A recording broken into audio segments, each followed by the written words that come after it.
Assalamualaikum warahmatullahi wabarakatuh.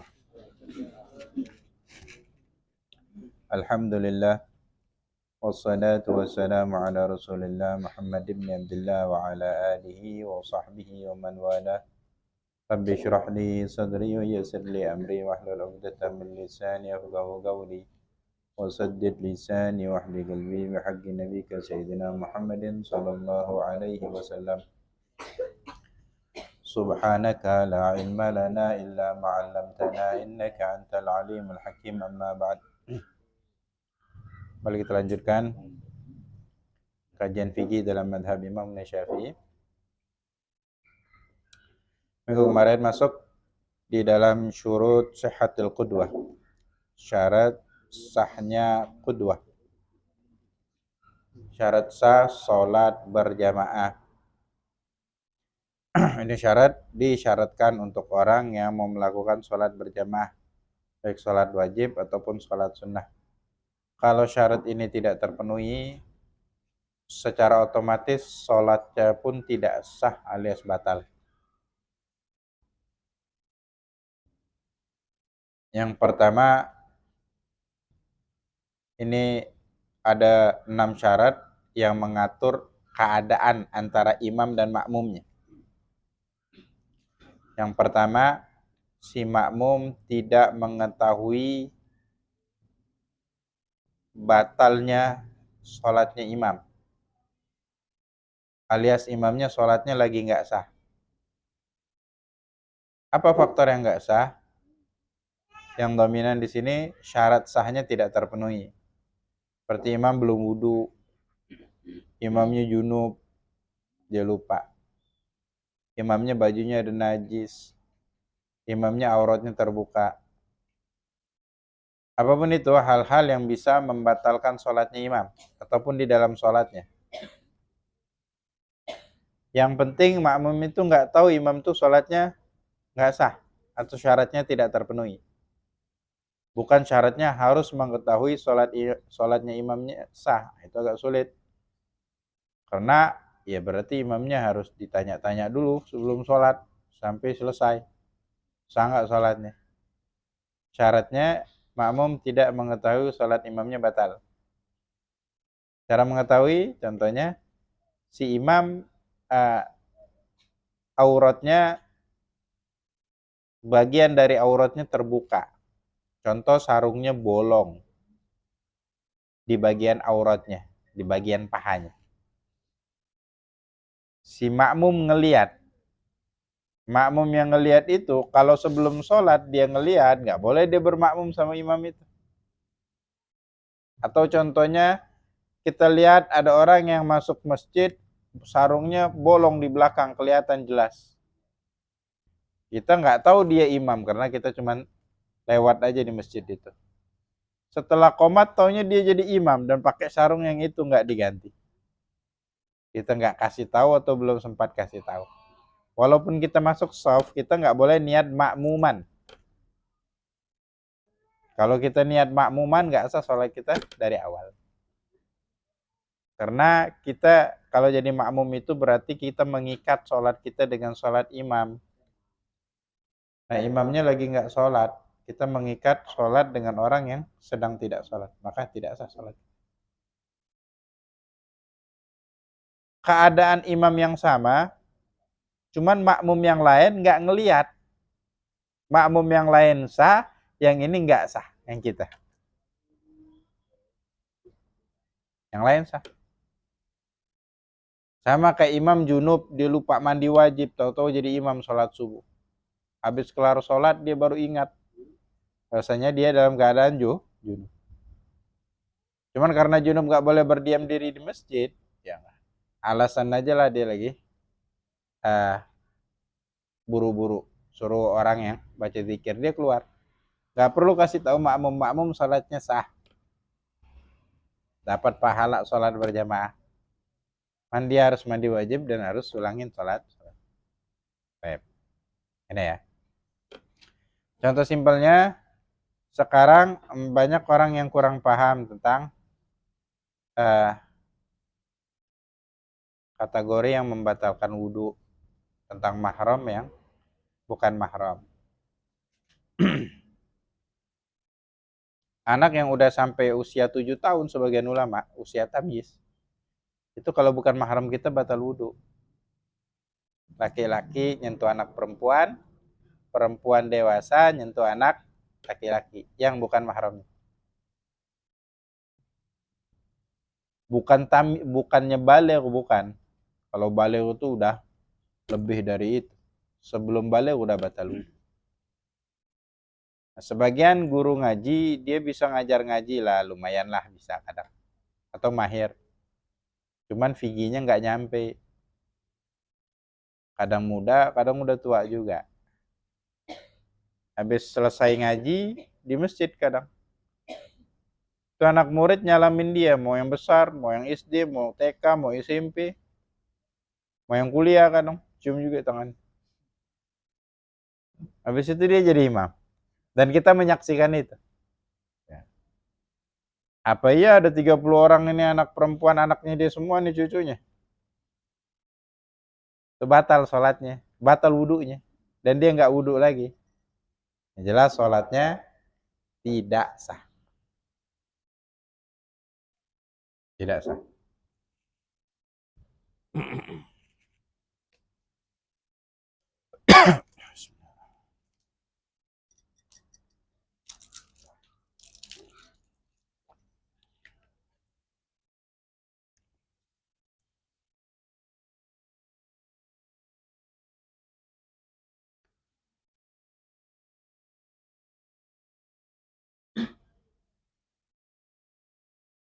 Nah, itulah beberapa contoh. Jadi syaratnya tidak mengetahui batalnya sholat imam. Yang kedua, an la ya'taqidal ma'mum wujub qada'is salati 'alal imam.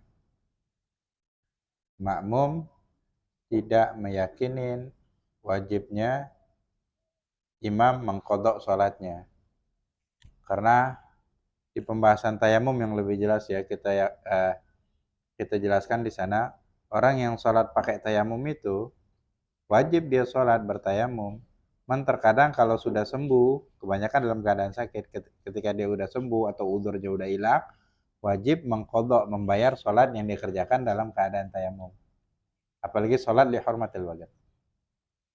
Seperti yang pakai jabiro yang perban ya. Ada rinciannya lah di bab tayamum.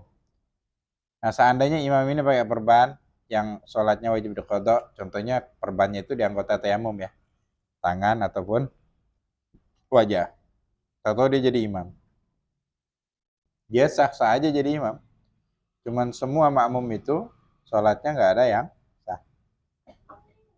Nggak ada yang sah. Karena si imam wajib masih diqadha sholat. Nah, ini jarang lah ya, jarang ditemui. Yang ketiga, an la yakunal imamu ma'muman. Imamnya tidak boleh seorang makmum. Jadi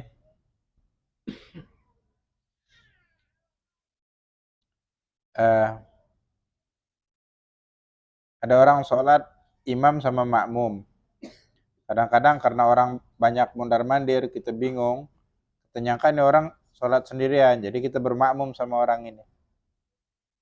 Tahu-tahu ada suara dari depan dan imam kita ngikutin suara tersebut. Rupanya dia sedang bermakmum dengan orang lain. Ketika kita sadar, spontan kita harus tahu berarti sholat kita dari awal nggak sah. Karena si B bermakmum sama si A, si C ngikutin si B, sedangkan dia masih bermakmum dengan si A. Beda keadaannya kalau si A sudah salam, si B karena masbuk, dia tambah rakaat. Terus masuk si C ngikut ini, nggak apa-apa. Karena sekarang dia tidak jadi makmum lagi. Mantan makmum. Tadi dia bermakmum. Sekarang sudah sendirian, nggak apa-apa bermakmum sama dia. Dan ini banyak kejadian, ya sah-sah aja yang seperti ini.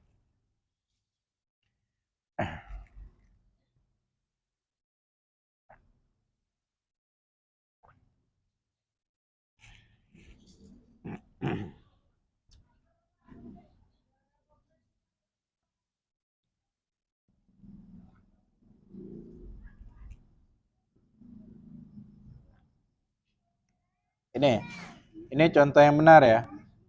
Kadang-kadang orang yang salah memahaminya, nyangkanya yang masbuk tadi, kalau dia imamnya udah salam, dia berdiri, menyempurnakan rakaatnya, datang orang bermakmum sama dia, disangka nggak sah. Kenapa? Karena nggak boleh berimam dengan makmum. Nggak boleh berimam dengan makmum ketika dia masih jadi makmum. Sekarang dia nggak jadi makmum lagi, sendirian. Karena ya repot, jadi beruntun begitu kan jadi. Kali ini. Ntar datang lagi si D, ntar datang lagi ini. Baik. Yang keempat, an la yakunal imamu ummiyan. Tidak boleh menjadi makmum dengan imam yang ummi. Ummi.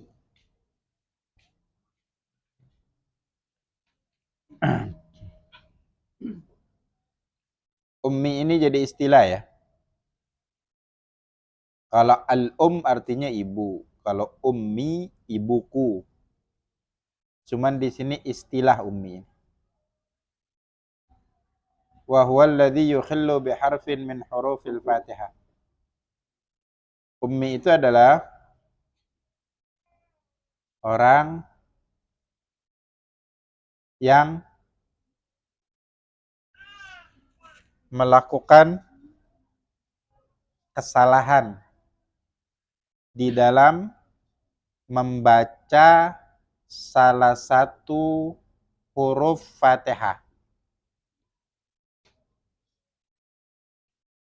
Di pembahasan rukun sholat, Al-Fatihah termasuk rukun sholat yang keempat. Di dalam pelaksanaannya diatur dengan 10 syarat. Di antaranya harus membaca keseluruhan ayatnya, kecuali masbuk. Nah, ini yang kita jelasin, sebagian orang masih belum paham. Kalau kita belum selesai baca Al-Fatihah, imam sudah ruku, kita nggak boleh ruku, kecuali kita masbuk. Masbuk itu yang kita masuk shaf setelah takbiratul ihram, sisa waktu ini sedikit, nggak cukup baca Al-Fatihah semuanya. Kan kita nggak baca doa iftitah, nggak baca ta'awudz, langsung baca Al-Fatihah. Berapa dapat imam ruku. Bahkan kata ulama, kita dapat takbiratul ihram sama niat yang sah, baru mau baca Fatihah, imam ruku, sudah langsung ruku, yang lain ditanggung sama imam. Cuman di rakaat selanjutnya enggak, hukumnya masbuk lagi. Kalau enggak masbuk lagi, jadi syarat di dalam Al-Fatihah ini berlaku. Ini banyak terjadi, kita baru Maliki Yaumiddin, masalah imam sudah ruku, tahu-tahu semua jamaah ruku semua. Ini batal berjamaah gitu.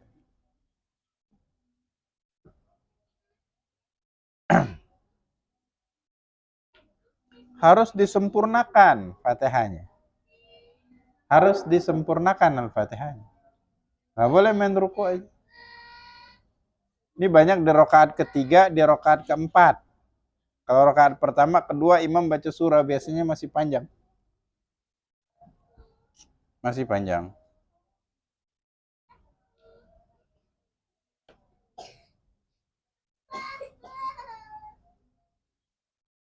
Mungkin caranya imam jangan terlalu cepat baca. Enggak ada. Imam standar kadang baca Fatihah. Man makmum. Kemarin ada ustadz yang mengatakan nggak boleh terlalu lambat. Kalau ketinggalan 2 rukun fi'li, maka batal sholatnya. Terus gimana solusinya? Udah, kalau imam ruku aja, yang lain ditanggung imam. Ini kacau. Jadi gini ya, dia paham sebagian fikih, cuman nggak seluruhnya. Makanya hukum fikih itu ada keterkaitan satu sama lain. Soalnya ini masih pembahasannya di dalam sholat ya. Cuman itu pembahasan rukun sholat, ini pembahasan bab sholat jamaah. Nah tidak sedikit, makanya kita katakan kurikulum di pondok pesantren itu, kadang-kadang kita belum selesai satu kitab itu, karena sudah naik kelas, ganti kitab yang lain. Jadi belum sampai bab sholat jamaah, baru rukun sholat. Jadi di kelas yang selanjutnya, ngulang dari awal lagi, dari bab taharah. Baru masuk rukun sholat, udah selesai tahun ajarannya, naik lagi ganti kitab. Akhirnya bab sholat jamaah nggak sampai. Ataupun sampai belajarnya nggak tuntas. Dia mengatakan akan ketinggalan, kalau ketinggalan dari imam 2 rukun fi'li, maka batal sholatnya. 2 rukun fi'li yang panjang akan batal sholatnya. Jadi itu gini ya, kalau fikih itu selain teori fikihnya dijelaskan, harus tahu gambaran permasalahannya. Gimana gambaran permasalahan? Kalau sekedar menerjemahkan kitab kuning, banyak yang pandai, man belum tahu isinya ya, belum tahu. Orang Arab itu baca Quran, paham nggak? Nggak semuanya paham. Nggak semuanya paham. Banyak yang tidak paham. Jangankan orang Arab, sahabat aja masih nanya dan sama Nabi tentang Al-Quran. Banyak buku kedokteran ya, ditulis pakai bahasa Indonesia. Yang nggak pernah kuliah kedokteran baca aja. Paham nggak kira-kira mana? Gitulah. Sama juga ya, fikih harus diambil secara talak. Jadi di pembahas ini bakal datang kita pembahasan. Ini syarat di syarat syurutul qudwah dijelaskan. Tidak boleh tertinggal dari imam dengan 2 rukun fi'li tanpa udzur. Nah itu tanpa udzurnya itu yang dia nggak baca mungkin, atau dia nggak paham. Terus udzur itu apa aja dirincikan, ada 9 jenis udzur. Salah satunya orang yang batiul qiraah. Orang yang bacaan Al-Fatihahnya lambat. Jadi dia diberi tenggang waktu sampai 3 rukun fi'li yang tawil, yang panjang. Jadi kan sinkron kan? Yang Al-Fatihah itu harus dihabiskan keseluruhannya sama ini. Kalau dia katakan langsung ruku aja dan masbuk itu cuman gambarannya cuman kayak itu yang kita katakan tadi, berarti kan nggak sinkron antara. Padahal sama-sama pembahasan tentang sholat.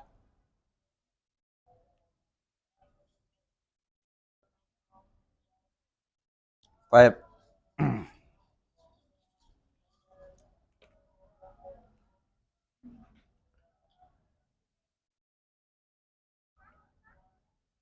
Ini ummi ya. Dan di antara syarat Fatihah tadi, membaca Al-Fatihah, qira'atu jami'a ayatiha.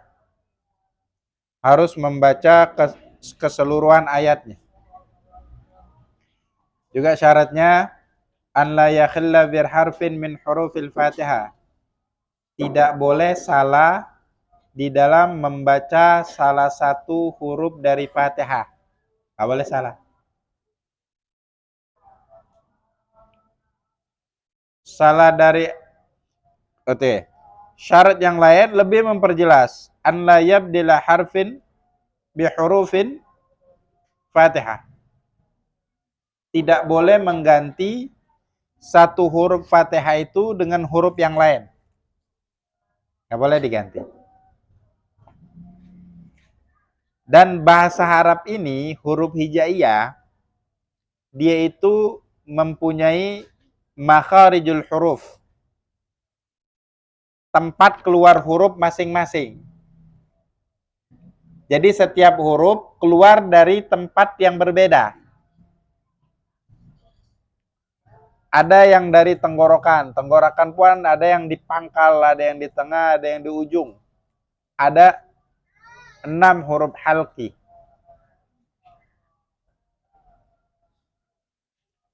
Ada lagi yang di lidah. Di lidah pun ada yang di ujung, ada yang di pinggir, ada yang di langit-langit, ada yang syafawi di bibir, dan yang lain sebagainya.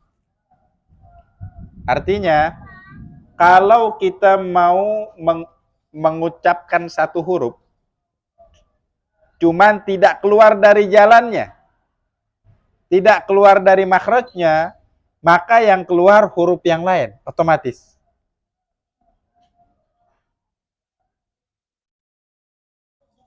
Dia mau membaca satu huruf, kayak sa itu di ujungnya, di ujung lidah, sa di ujung lidah. Yang dibaca sin, beda. Mau baca za, yang dibaca zai. Ada tarhim, ada tarqiq.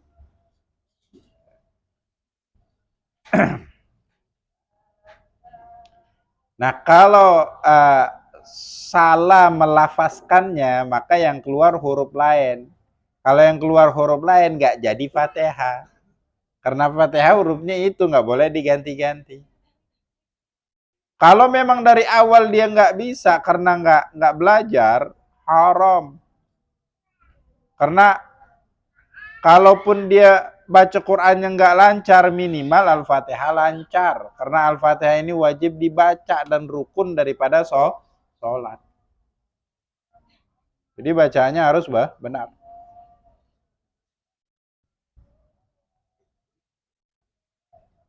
Fala yajuzu an yakuna al-ummi imaman aratta au alsak illa idza kana ma'mumahu mislahu.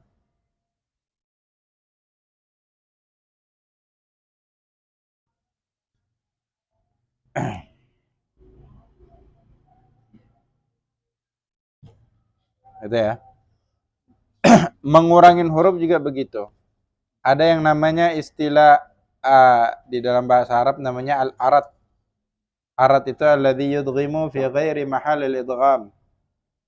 Idgham itu menyatukan satu huruf, melebur dua huruf menjadi satu. Dua huruf dilebur jadi satu ya. Itu namanya idgham.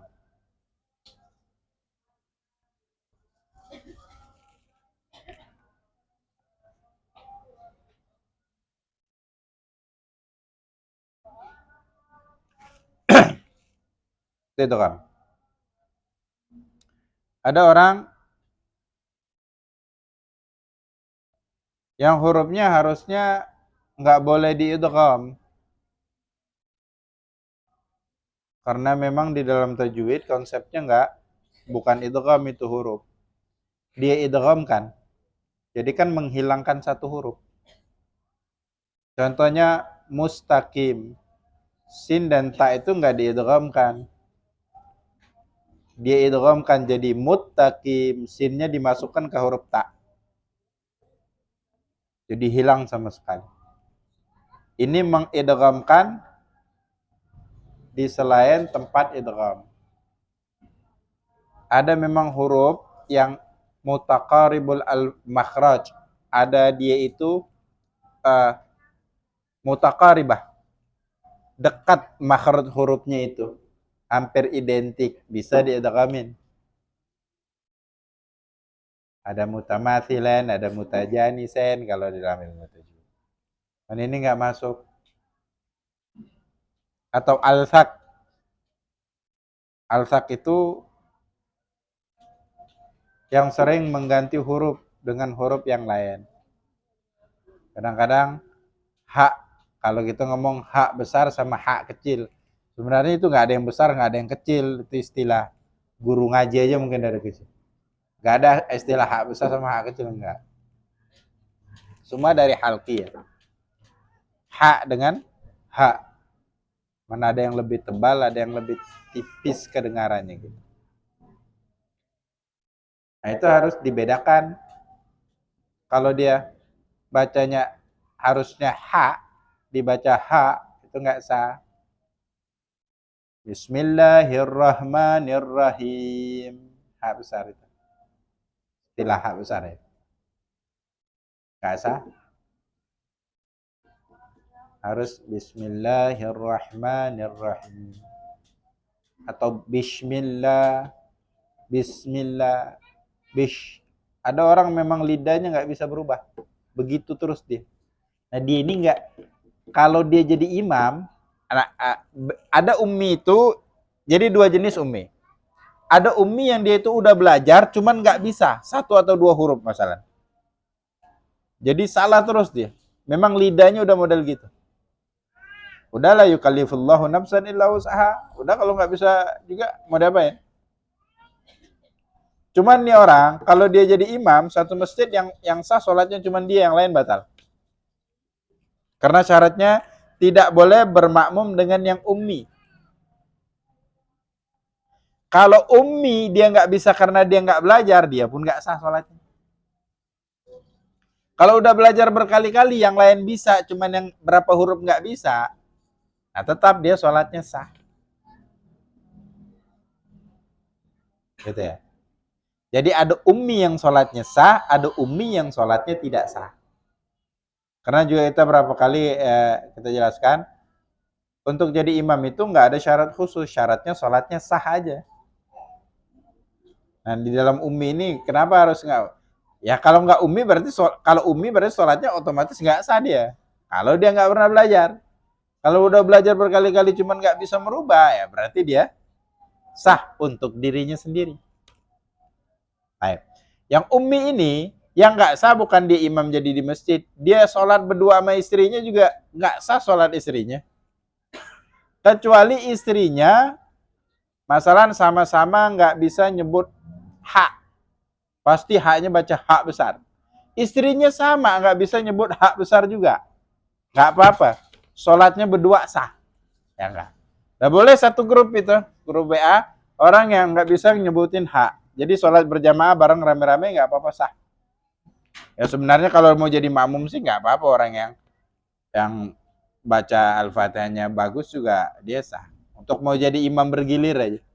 Kalau mau sah ya makmumnya yang sama. Cuman kalau ini nggak bisa ngomong ha, ini nggak bisa ngomong ro, nah ini nggak bisa, nggak sah, nggak bisa. Salah satunya kalau jadi makmum, makmumnya nggak sah. Yang sah cuma jadi imam. Baik. Banyak ya. Jadi benar-benar harus diperhatikan. Jadi kita katakan kalau tidak keluar dari makhrajnya, dari tempat sumber hurufnya, maka yang keluar dari tempat huruf yang lain. Berarti yang keluar huruf yang lain. Otomatis dia telah mengganti satu huruf dengan huruf yang lain. Itu nggak sah sholat. Itu yang buat sholatnya tidak sah. Cuman kalau masih keluar, kan tetapi nggak bersih, kayak ada campuran dari huruf lain. Man masih kedengaran juga makhraj atau suara yang keluar dari sumber huruf tersebut. Nah, ini masih sah. Kalau masih ada keluar, masih sah. Walaupun tercampur dengan suara huruf yang lain. Kalau murni nggak keluar sama sekali, nah ini nggak sah. Contohnya, yang sering salah juga, za diganti dengan zai.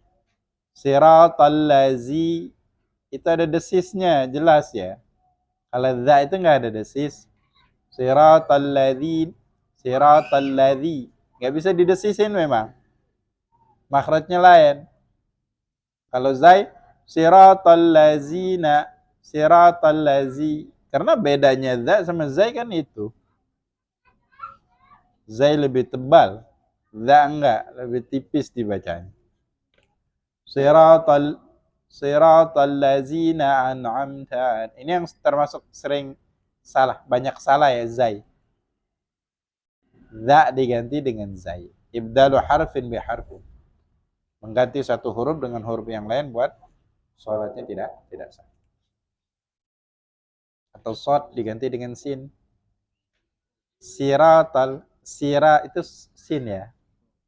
Kalau shad, siratal ladzina an'amta alaihim. Atau hamzah sama ain, an'am. Sebenarnya sama itu huruf halqi semua itu. Hamzah, ain, ghain, ha, kha, ha.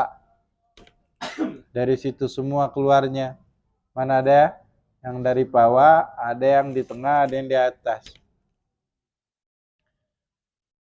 Kadang-kadang yang yang bacaan Al-Fatihahnya benar pun, ya namanya manusia, kadang-kadang kepleset, salah nyebutin. Kalau pas salah nyebutin dia sadar, harus stop, harus ulang dari awal. Mau sholat jadi imam, mau jadi makmum, makmum kan baca Fatihah juga. Mau sholat sunnah, mau sholat wajib, mau sholat sendirian sama. Kita bacaan Fatihah sah-sah aja. Kan suatu ketika lagi ngelamun juga, ya banyak ngelamun lah kita, banyak mikir kalau lagi sholat ya kemana-mana. Lagi siratal ladzina an'am, siratal ladzina an'am. Kalau sama berarti hurufnya sama kan? Siratal ladzina an'am. Benar enggak ini?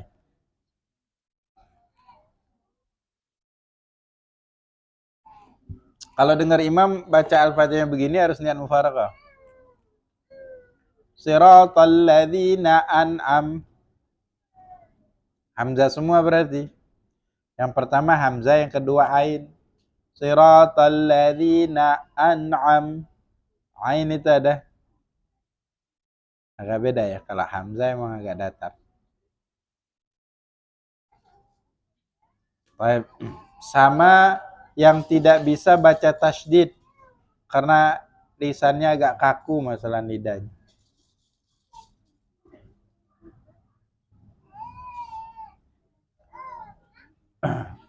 Contoh, ghairil maghdubi alaihim waladdallin. Itu datar ya. Waladdallin. Waladdallin. Enggak ada tekanan. Tasydid itu ada 2 huruf. Kalau nggak dibaca, berarti salah satu hurufnya nggak dibaca. Kan 2 huruf dilebur jadi satu kan. Waladdallin harus ada. Makanya diuraikan. Salah satu syarat Fatihah itu harus membaca seluruh tasydidnya. 14 tasydidnya. Sampai dihitung sama ulama. Supaya nggak ada yang kurang. Kurang nggak sih?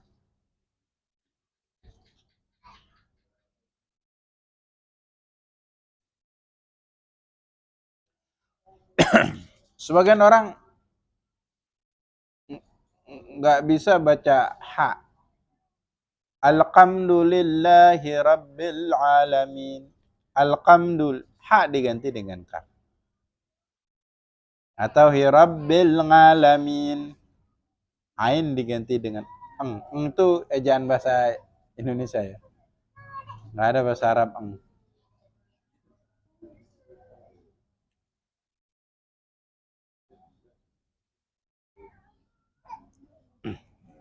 Jadi pembahasan tentang Al-Fatihah di rukun ya udah lama kita bahas itu. Mana harus benar bacaannya.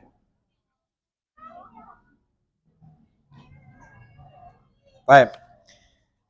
Nah, banyak yang tertipu dengan bagusnya suara. Apalagi awam. Kalau nyangka kalau suaranya bagus pasti sah bacaan Al-Fatihahnya. Nggak ada korelasinya. Kadang-kadang kesalahan itu memang tertutupi dengan suara yang bagus. Cuman para hafadzul Quran, orang-orang yang hafal Al-Quran paham betul kalau dia salah bacaan.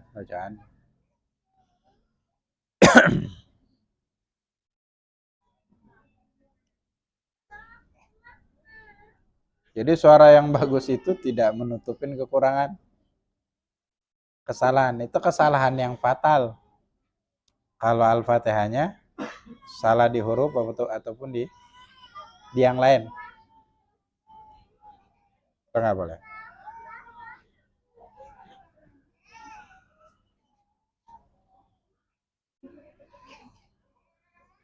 Ghairil maghdu, ghain ya. Kalau ada ghairil ma'du ain berarti kan. Atau maqdu, ghairil maqdubi alaihim. Maqdu kaf atau qaf jadinya. Ghairil maqdubi alaihim. Ghairil maghdu ya bi alaihim wala. Baik. Jadi itu Al-Fatihahnya harus bah. Selanjutnya an la yaqtadi ar-rajulu bimra'atin. Tidak boleh seorang laki-laki bermakmum kepada perempuan. Perempuan itu boleh jadi imamnya perempuan. Jadi paling sering ini di pondok putri, pondok pesantren perempuan. Imamnya ustazahnya, makmumnya santriwati semua. Sah. Kalau perempuan bermakmum dengan laki-laki walaupun bukan mahramnya ya sah. Ya sah ya. Ya jelas ya walaupun bukan mahramnya. Kalau enggak ya yang perempuan yang sholat di masjid berarti yang sah cuman bininya ya satu orang aja berarti yang sholat. Kecuali imamnya ada 4 bini, 4. Nah itu sama kasusnya kalau sholatnya cuman berdua. Laki-laki sama perempuan dan gak mahram, cuman berdua. Makmumnya perempuan, imamnya laki-laki. Bukan mahramnya, sah gak? Sah. Sah. Dalam kamar berduaan, sah gak? Sah. Dosa gak? Super dosa. Allah. Siapa ini pacaran? Pacaran syar'i katanya. Syariatnya syaitan. Ajarannya syaitan, syariat itu ajaran.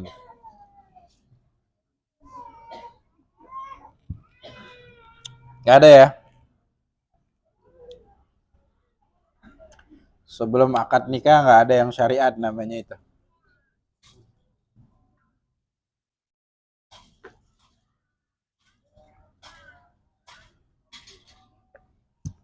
Kalau status sah ya sah-sah aja.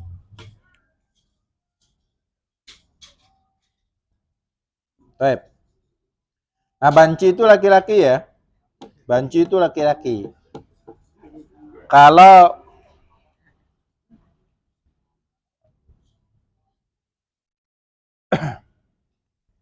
kita masuk masjid, lihat ada banci sholat pakai mukena di tempat perempuan sendirian. Kita ikut jadi makmumnya. Sah nggak sholat kita? Sah. Karena dia laki-laki.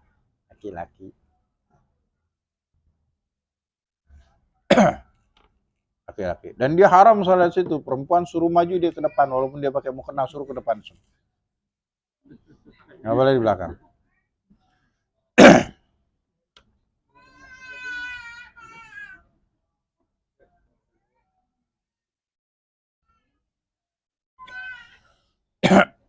Walaupun transgender, dia udah operasi masalah. Udah jadi perempuan, dohernya. Cuman nggak bisa hamil aja, nggak punya rahim. Cakep, lebih cakep dari perempuan yang asli. Ini kan perempuan jadi-jadian. Dia tetap dia suruh sholatnya di depan sama laki-laki. Baik.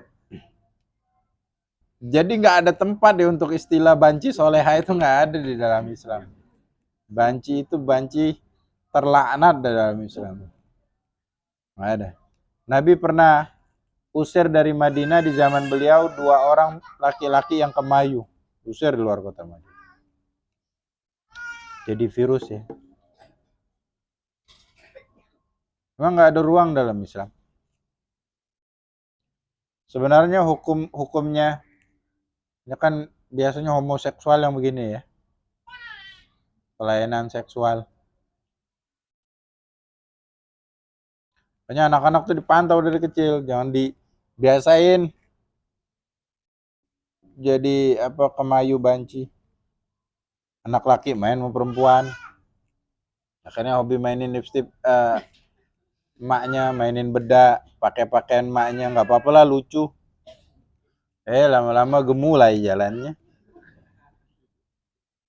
Itu penyakit, hati-hati. Jadi orientasi seksualnya pun berbeda ntar. Homoseksual itu kalau dalam madzhab Imam Syafi'i hukumnya sama kayak zina ya, dicambuk, dirajam kalau udah nikah. Cuman sahabat beda versi. Satu sahabat memutuskan dia itu dilempar dari gunung hidup-hidup sampai mati. Satu lagi Sayyidina Abu Bakar As-Siddiq dibakar hidup-hidup. Hukumannya. Kalau udah terbukti ya. Terbukti di persidangan maksudnya. Ya kebanyakan ya hukumnya seperti hukum zina. Ya kalau di pemerintahan Islam yang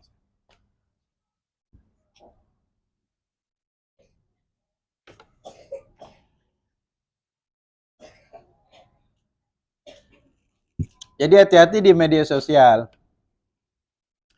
Para peran-peran yang jadi banci, walaupun untuk lawak-lawakan, jangan di-share minimal. Kalau mau nonton apa.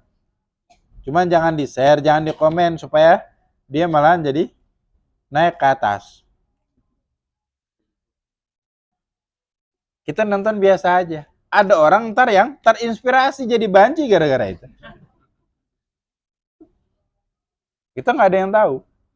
Jadi ada kefasatan kita yang fasilitasi, nggak ada yang tahu. Jadi cerdas di dalam bersosial media. Baik.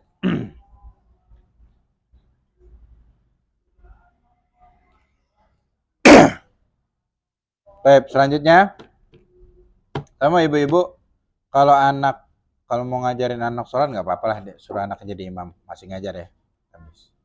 Imam Abu Hanifah kalau salah boleh kalau anak kecil mau jadi makmum ibunya boleh-boleh aja kalau belum tamyiz, kalau belum balik. Karena kalau udah tamyiz, udah sholatnya udah sah si anak, masih umur 10 tahun, cuman sholatnya udah sah bacaannya. Kalau mau berjamaah, ibunya minta anaknya jadi imam yang laki-laki. Ibunya jadi makmum. Nggak boleh ibunya jadi imamnya. Nggak sah tuh sholatnya itu anak. Menurut madzhab Imam Syafi'i. Belum balik, belum wajib sholat. Cuma umur 7 tahun udah harus disuruh sholat. 10 tahun nggak mau sholat dipukul. Itu kan aturannya. Baik. Selanjutnya,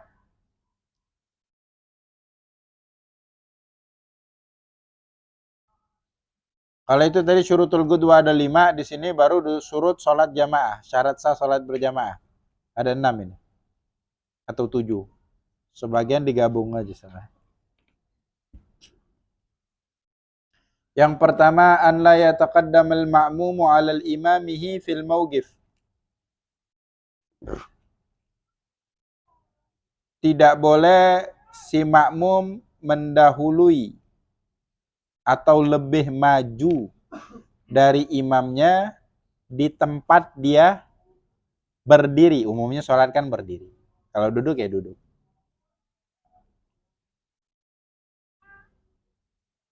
Ukurannya, kalau berdiri, fala yataqaddamu bihi ala imami. Tidak boleh tumit kakinya makmum lebih maju daripada tumit kakinya imam.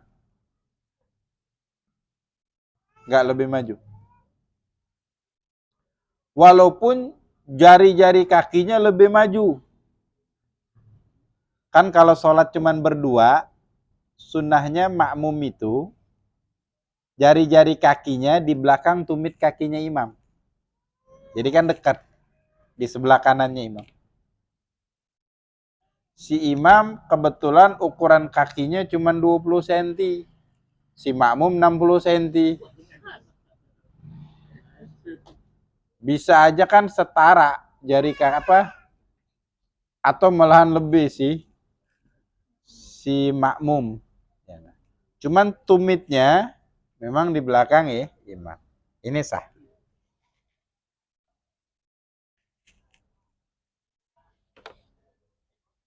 Kalau sholat berjamaah sama-sama duduk.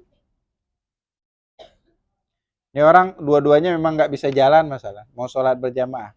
Ya udah imamnya duduk, makmumnya duduk. Atau memang dua-duanya dalam keadaan sakit. Di rumah sakit. Orang soleh. Sakit. Satu kamar lagi satu ruangan. Sama-sama hafal Quran, jadi samaan Al-Quran lagi sakit. Terus sholat berjamaah minta berdua. Satu jadi imam di tempat diranjangnya, satu jadi makmum. Duduk, boleh. Asal si imam nggak lebih maju. Nah, ukurannya dengan pinggulnya ya di belakang. Baik. Ukurannya itu tidak boleh si makmum lebih maju dari imam dengan sesuatu yang dia bertumpu dengan sesuatu tersebut dari bagian anggota tubuhnya ketika dia berdiri. Kebanyakan kan berdiri. Tumpuan biasanya kan di tumit kaki ya. Makanya tumit kaki lebih tebal kan. Karena tempat bertumpu.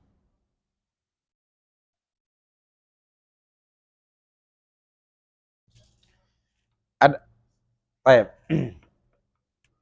Kalau dia sejajar, hukumnya makruh. Makruh aja kalau sejajar. Makruh. Oke, di rakaat pertama sejajar. Di rakaat kedua, ketiga, kalau kebenaran dia lagi engah, dia lebih maju, batal spontan. Untuk laki-laki. Perempuan disunnahkan sejajar. Jadi beda formasi sholat perempuan yang sunnah. Yang sunnah ya. Kalaupun imamnya lebih maju, majunya sedikit deh. Jadi nggak kayak gini formasinya yang dianjurin imam. Karena perempuan itu harusnya ditutup di dalam Islam ya, nggak diekspos ya. Makanya pondok putri pun ya alhamdulillah kalau masih banyak pondok yang menutup kegiatan santrinya emang nggak boleh kan. Sebagian juga di-update keluar. Nggak tahu. Kalau yang paham itu juga nggak pernah lihat formasi perempuannya, softnya gimana ketika sholat. Mereka berjamaah yang mereka aja. Dia cuma maju sedikit aja imamnya. Jadi imamnya sama di satu sejadah panjang ini juga dia. Dia maju sedikit aja. Jadi agak plong memang. Cuma maju sedikit. Dia masih di sejadah ini juga. Makmum di samping kiri kanan. Sampai belakangnya. Sunnahnya begitu. Baik. Adapun untuk laki-laki, kalau sholatnya cuma berdua, imam dan makmum. Si makmum dianjurkan di kanannya imam. Tadi ya. Jari kakinya makmum di belakang tumit kakinya imam. Jadi kan dekat sebenarnya.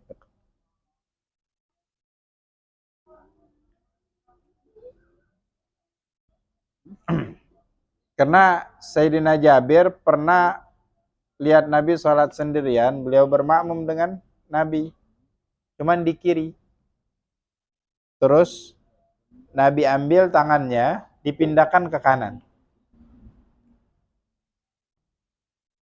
Datang lagi seorang sahabat, dia berdiri di kirinya Nabi. Setelah berdiri, dua-dua tangannya Sayyidina Jabir dan satu sahabat tadi diambil lagi sama Nabi, dipindahkan ke belakang. Jadi Nabi memerintahkan untuk shaf di belakang. Cuman kalau di belakang Nabi ya nggak mungkin kan dekat, harus lebih ya. Kalau nggak sujudnya gimana? Berarti kan otomatis mundur mereka.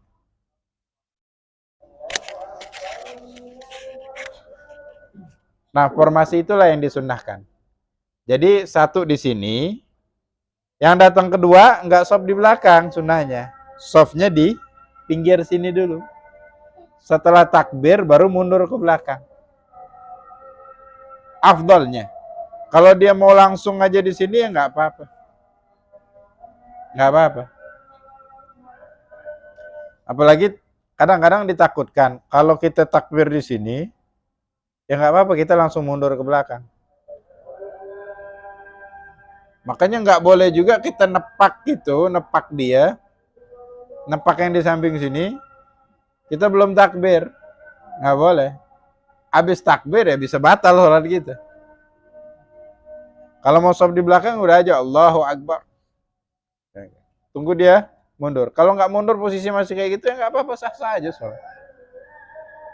Jadi kalau mau sholat jamaah satu kiri, satu kanan, satu belakang, asal jangan ada satu depan ya. Batal kalau. Allah Subhanahu wa taala alam. Assalamualaikum warahmatullahi wabarakatuh.